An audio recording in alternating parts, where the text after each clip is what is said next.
सबसे पहले भाई मैया दरबार में जतेक भक्तजन बैसल छी हम दीपक झा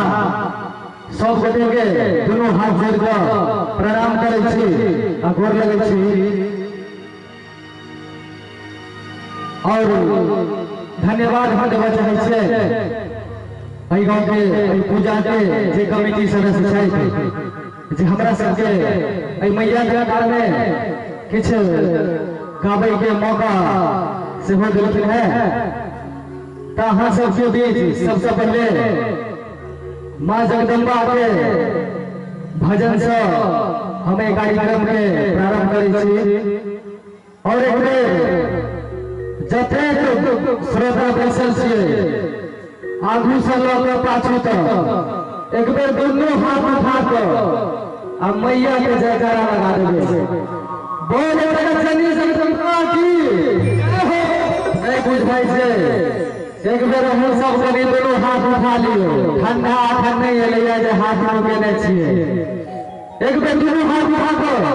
बोल के जगदम्बा की हेलो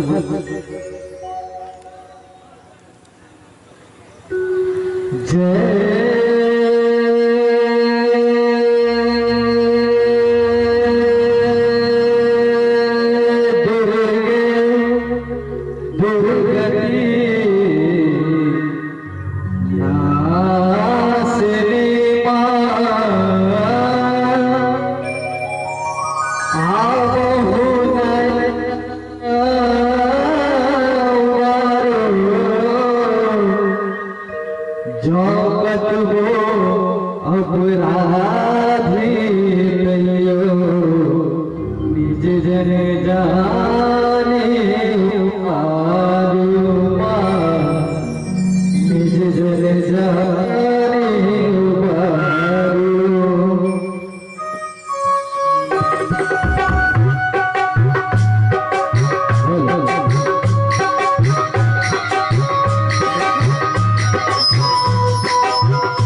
चाचा जी सब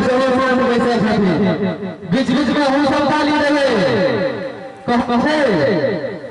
एलो शरण में मां बनी का भिखारी एलो शरण में मां बनी का भिखारी अमर शरण में मां हम सुधारी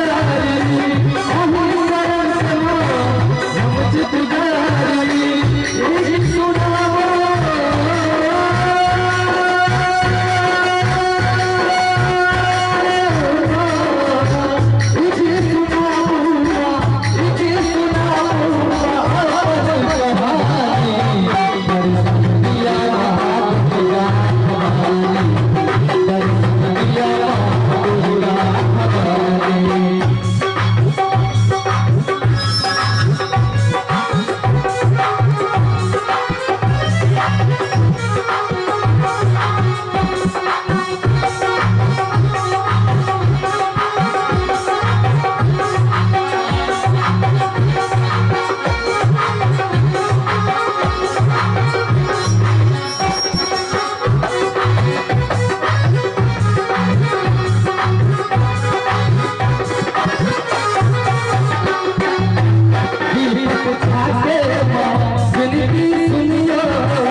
तनी बीच बीच में ताली दिए बोल लगते